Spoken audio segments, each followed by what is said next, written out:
Pagpuntasan, ako din si Mike.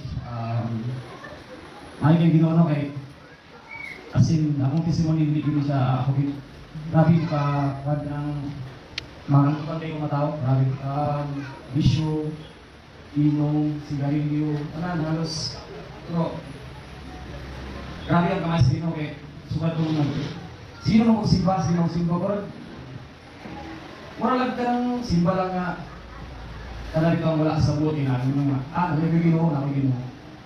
Tapos kaya itong ako bukas ako sa Ginoo bitawat ka ng nagkabaguman sa encounter. Naraming infection ba? Naraming gugma sa Ginoo. Ihatag na ako i-surrender akong self saya. Kaya hindi ko ako, honestly, video ka ba nung istorya, maulaw ko, grabe ko, maulaw na tao. Nabisin ka rin sa group. Alos, wigor ko, mabinaw ako.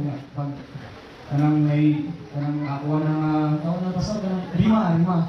Video ko nung pa istorya, hindi ko pa istorya, maragin ko, itora. Andun ka, hindi murag yan, kasunod kita akong kasi ng Lord na ang every daw nga nasa process rin sa kanan, napagin sa process ng tulog. Ang paglikay sa mga sala, nalagay sa kuha, nalagay sa kuha. Yung ka-explain ka ng istorya kami, isay, alam din sa istorya, di natin mamatik para dito din lang dito sa mo, parang lagi paglikay ba? Ay paglikay. And also lagi binabasa din sa prepared. So lagi binabasa din nga, Tulong ka verse lang siya gamay. Alam, in God's will, paano siya? Romans 8:28, and we know that for those who love God, all things work together for good. For those who are called according to His purpose. Bitawag dito sa Ginoo dahil kanang kabalo na ko bulikay, kabalo na ko pasensya, lang kay Ginoo.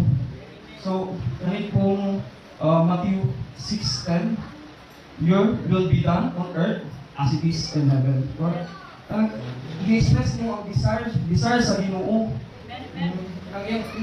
Ang makakalibutan pa, yung ultimate goal na sa kalibutan is si Lord na, yung will, yung sundon din na. Like Jeremiah 29:11. For I know the plans I have for you, declares the Lord. Plans to prosper you and not to harm you. Like plans to give you hope and a future. Ako self-karoon, ako nang iharap sa Ginoo. Ako nang siyang surrender ka na. Like, grabe po niya testimony after that katang taas na pasar. Testimony after that katang encounter yun. Katong last nga, alos na, naigo ko. Katong last yung katong prodigal son. Grabe ito ako dito, halos ka na nga. Kanang, nalayo ko sa komunikana, nalayo ko sa inyo, tugod sa bisyo. So, after that, grabe ito ako pag-ampo, ako with the Lord. So, nawata ko to Lord. Yan lang kung hindi.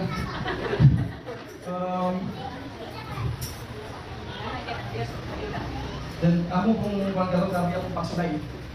Akong pagsulay sa mga asaw, grabe ang mga struggle na ron. Sige dyan, wala gini mo, inauna ko, naarin niya siya ng struggle na ron. Doon nakitrabaho, grabe ang stable financially, nakaki ako naging problema kung sila kung sa kakadadag ko, so kung sa kakadadag ka lang nakitrabaho, pero without that, without that, hindi dyan dalim ang mong kinabuhi kay wala ka mag-pray saya or sa bakit. Kurang nag-focus ka mga sa imong problema. Nag-focus ka sa imong problema. So, kami, kamay, grabe yung pag-ampo atong nangyari adlaw, grabe ang burden sa so, it's a blessing. Blessing kayo nga. Gawat na lang siya blessing sa kuhay na kayo ang problema. Amo rin siyang, gusto ka naman sa video, amo rin siyang amo kay pray na mo nga mahuman na rin tanan. Mag-paubos na kung kailangan mag-paubos na. Eh. Ang tawag ipaubos, patasan ko. Yes, Lord! Bilang na ako. Taso. Thank you. Grabe,